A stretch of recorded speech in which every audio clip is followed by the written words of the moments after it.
Hello everybody and welcome to another episode of Monsterbrine Plays Minecraft 1.18. My name is Monsterbrine and I am a Minecraft Munchkin. Last time we built this awesome library and got all of our librarians inside and safe.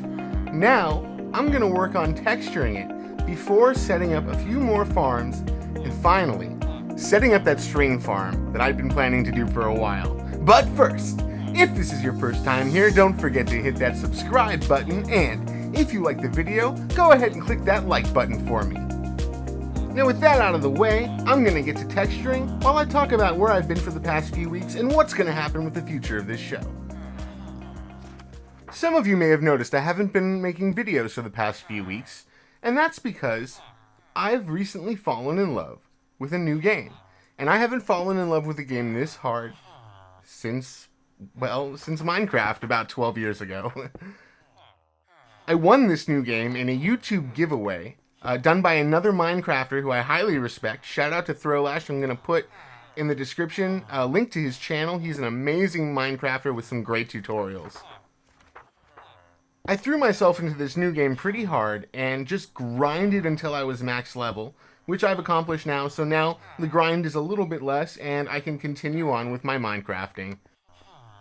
But making the videos was giving me a little bit of a problem. You may have noticed that last video was a little bit choppy when it comes to frame rate.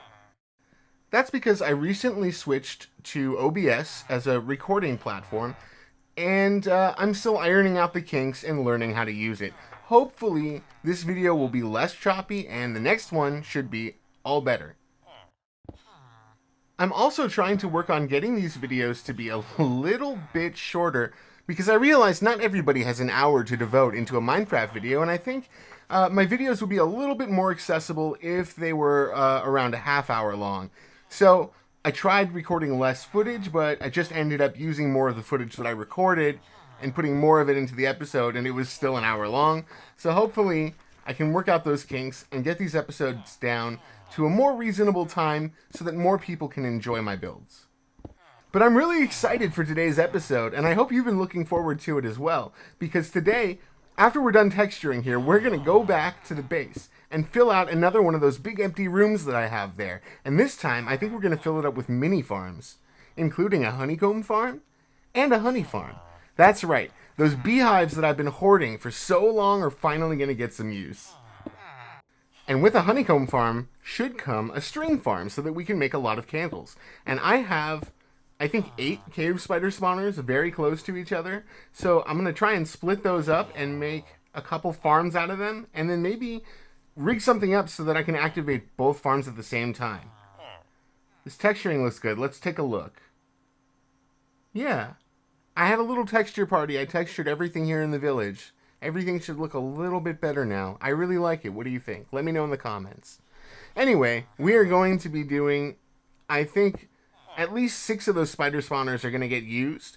I plan on making 2 string farms, each consisting of 3 cave spider spawners. And then maybe I'm going to try and use water streams to move myself back and forth from one farm to another, seeing if I can activate all of the spawners to make a sort of more efficient way of farming string. We'll see if it works. It might not work, but at least we'll have done the experiment. And that should about do it for here, and I'm ready to move inside and do... Whoa. Wait, this is a thunderstorm. Actually, I'm going to take advantage of this thunderstorm, and I'm going to get my trident out, and I'm going to see if we can get some heads from zombies and skeletons. I've been actually looking forward to this opportunity. Also, I've really been wanting some skeletal horses, so maybe we'll get lucky and get a horse trap going. Okay, so a channeling trident should make lightning. Okay, perfect, very good. Now we need to find some creepers to make some charged creepers. Also oh, wow, that was a little bit close for comfort. I hope I don't get struck by lightning in the process. Oh boy. I wonder if I can make a horse trap. If I hit the horse and it gets struck by lightning, will that... No. Okay, sorry horsey. Sorry. Didn't work. Okay, here we go. Here's a creeper. Now we have a charged creeper. I should have brought a shield, shouldn't I? Okay, I have a totem. I'll be okay. Let's see what happens. Over here, Mr. Creeper and Mr. Zombie, I'd like you two to meet. Let's become friends, okay? And then the creeper has to blow up. That hurt a lot. Okay. Where's the head? Did I get the head? Where's the zombie head? Oh, there it is! Okay, our first legitimate zombie head, not from a data pack. Alright. I'm gonna need some shields. Okay, what do I have here in my inventory? I have my enchanted shield, okay, it's in the purple box. Get that out. And hopefully this won't break by the time I'm done using it, but shields are pretty cheap. If it breaks, we'll just make a new one. Okay, Mr. Creeper, let's charge your card. Can we get more than one head from a charged creeper? I can't remember. Alright, one skeleton skull. Perfect. Skeleton skulls, of course, are about to be put in the game in the Deep Dark, it looks like, from all the promo material and snapshot stuff that have come out, and I'm really excited for that. Okay, alright, a lot of spiders. I don't think we can get spider heads this way. But yeah, another zombie head in the bank. Oh yeah, the Deep Dark looks amazing. I can't wait for 1.19. Oh, we're going to play the heck out of it here on this channel.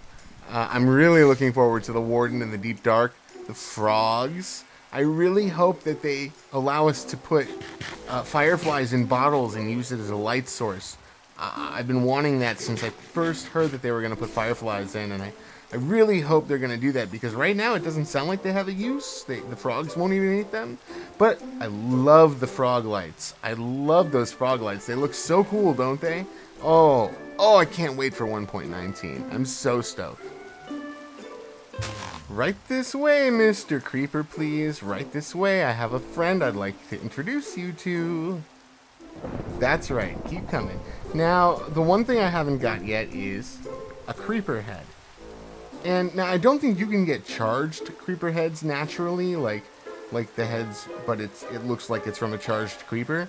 But I think you can with this data pack that I'm using. I'm not sure exactly how. Maybe they have to blow each other up. Maybe I have to kill one that's kill a charged creeper myself to get the head. But either way, I want creeper heads as well. And this is how you get them. And there's my first creeper head.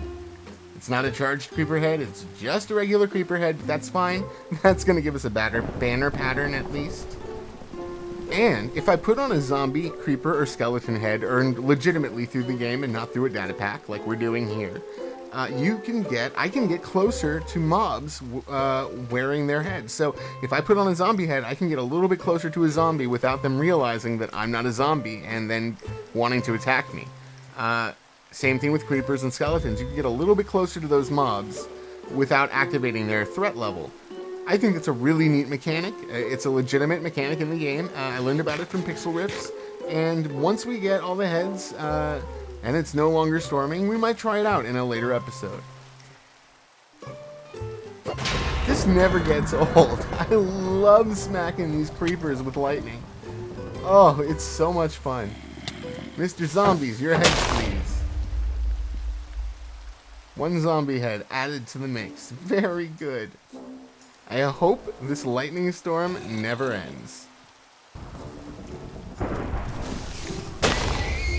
Whoa, I got blown so far back.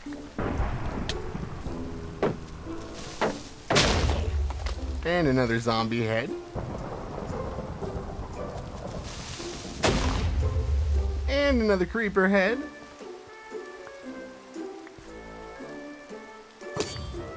Oh no, it's over. Oh, and I didn't even get a horse trap. Oh, man. Oh well. Hey, get away from me. Get away from me. These guys still want to blow me up. Oh boy. Okay, well, that's that. Okay, that was fun, but it's time to get started on our mini farm room. So, I've gone in this room and I've made a little area in the back where we're going to keep the bees. Now, I have all of these bees in beehives that I've been gathering. This whole time I've been playing, I've been collecting beehives from our flower forest where we have our flower farms, and anywhere I see one. As soon as I had Silk Touch, I started.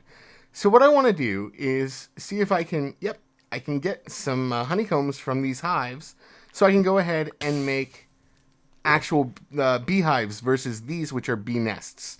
So I want to keep the bee nests and use them as unique building blocks, which means that I need to take the bees out of their nests and get them into hives.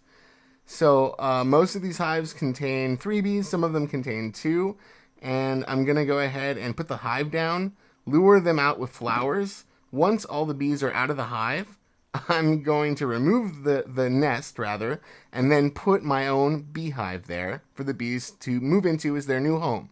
And then we'll take it from there. Okay, I'm waiting for the last of the bees to transition from their nests into their new hives. And I learned a fun Minecraft fact about bee nests. They will stack with each other as long as they are empty and have the same honey level. Now, I'm using MiniHUD to see the honey level of the bee nests. So if a bee nest is at honey level 2, it will stack with other honey level 2 bee nests. And, same thing with honey level 3 and so on. So that's a pretty interesting fact that I didn't know. If you want to stack bee nests, that's how to do it. Make sure they're all at the same honey level. They go up to 5. So maybe get a bee nest dripping and then shear it.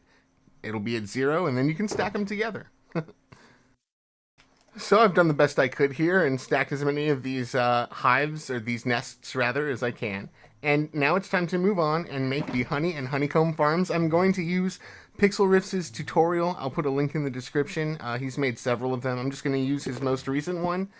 And there we go. We now have all the bees in our own home-built beehives. The bee nests are empty and ready for me to use as building blocks wherever I'd like. Alright, well, I'll check back in after I've got this place all sorted out and a farm running. Well, everybody, I finished the honeycomb farm, and I started work on the honey part of the farm, and it started thundering again. So I came out here to see if I could try my luck and get a skeletal horse trap going. So I'm just going to run around until the lightning storm ends. I'll show you the highlights, and we'll see if we can get lucky this time.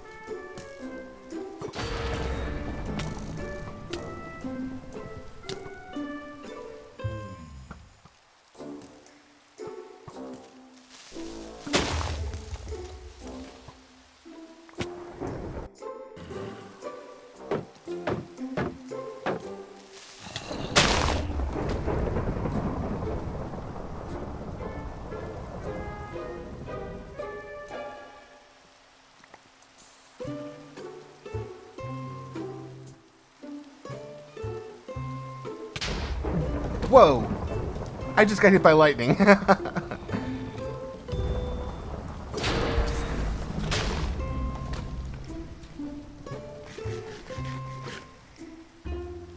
Oh look! A charged creeper head! It must have come from a creeper that I hit already.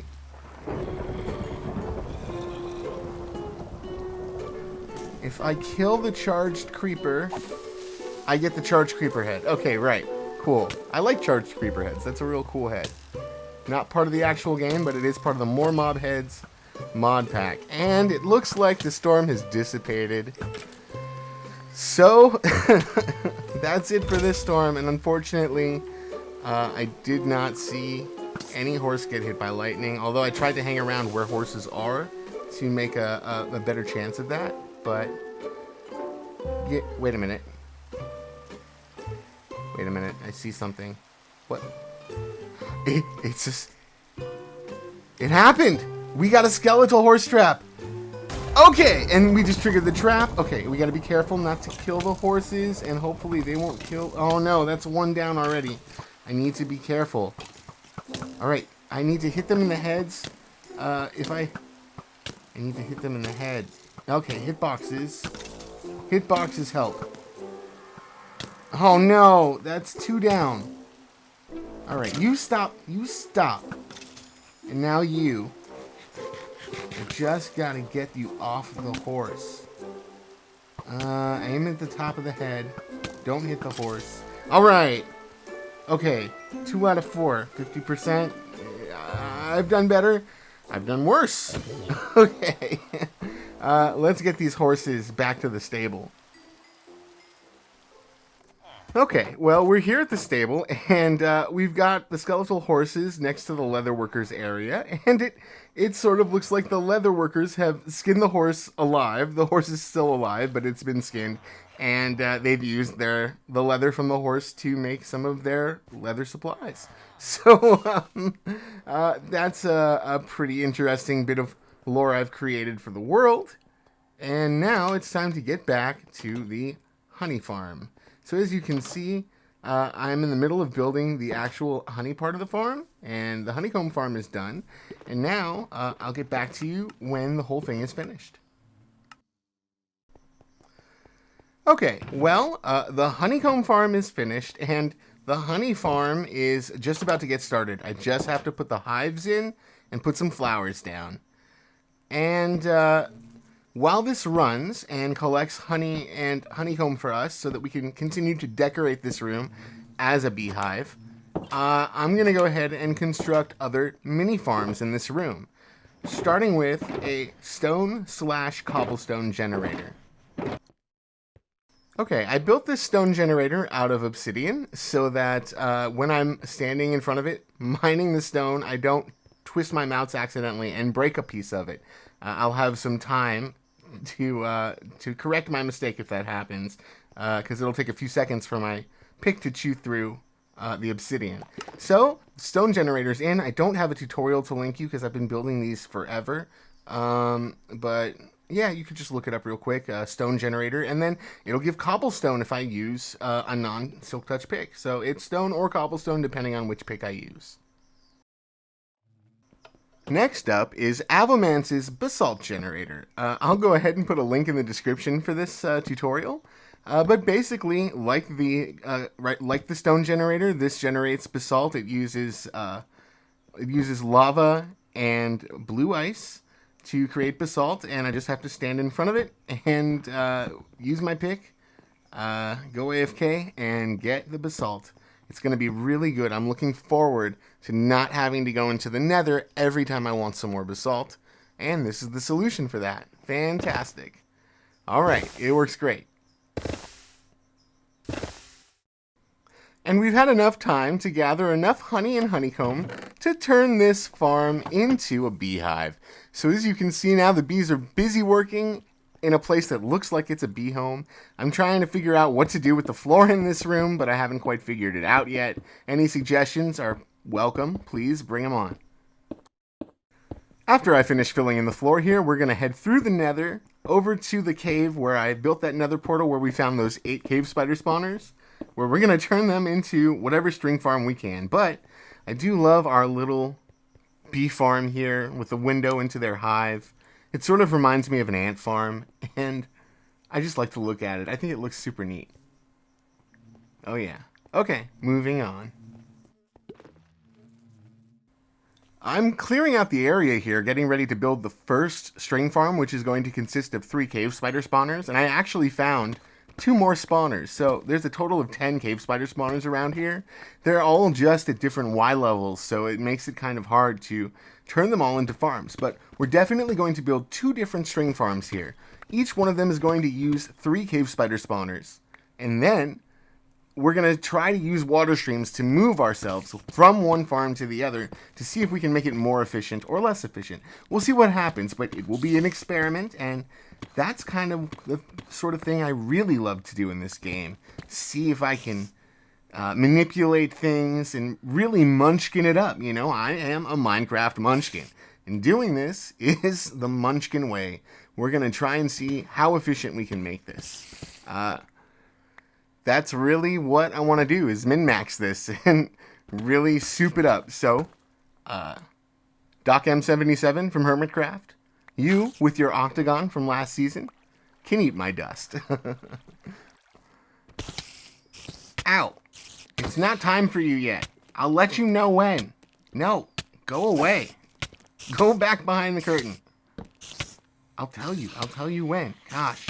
Okay, I'm going to clear the rest of this out, and we're going to take this into a time-lapse mode and build the first string form.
And that is it for the first string farm. I think it's running pretty well. But if it turns out any spiders are getting stuck inside on the ceiling because they climb up instead of fall down, well, I can go ahead and install a trap in there that will drown the spiders, because we don't need to hit them to get the string, we just need them to die. So water will do that just as easily as magma blocks. Now, where are the other 3 spawners I'm going to build for the second string farm? Here they are. Here's 1. There's 2 over there. Where's the 3rd one? Aha, there we go. Okay, so I need to clear all of this out, this chain and this wood, and build the second farm. And I think we're going to go into a time-lapse mode for that. But I really like the way things turned out here. Oh, tinted glass is such a blessing, isn't it? Oh, I love being able to look into my farms and see what's going on. Even though I have free cam, and I can view it with free cam, I like standing outside and watching. You know, it's something to do while I AFK. I can even, if I want to, I can just see how it's going. Now, it looked like there were a couple spiders getting stuck on the ceiling in the corner in there. But, as I said before, we've got a solution for that. And in the meantime, let's just go ahead and get started on that second string farm.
Well, that's the second string farm done, and as you can see, worst comes to worst, if this doesn't work out for me and I can't make this more efficient than just one string farm, at least I'll have a glow squid farm.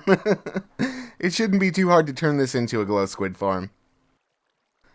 Now, I'm going to go ahead and work on this water mechanism that's going to move me from the farm down there to the farm up here. So, we're just going to need water and water sources, so I have some ice, and I'm going to fill this up with ice and see if I can move myself from the top to the bottom and back again. Testing these farms out individually, they seem to produce about 22 stacks of string per hour. So the goal here is to see if, from moving myself up and down again, I can beat 22 stacks per hour and make it more efficient. Now, I've got a lot of testing to do with boots on, with boots off, moving the water stream around a little bit, but we'll do a little bit of preliminary testing this episode and see where it gets us. If I can just get this stupid water stream to work the way I want it to. God, working with water can be such a pain sometimes. But I think we'll get it done in the end. Okay, I think I finally got this working. So it pushes me around and then into the water stream. The bubble column pushes me up, where I activate the spawners up here. Then it pushes me back around where I fall down back to the beginning. So this is with shoes off, and I'm going to do a little bit of testing. I'm going to throw a time lapse up so you can see what I mean.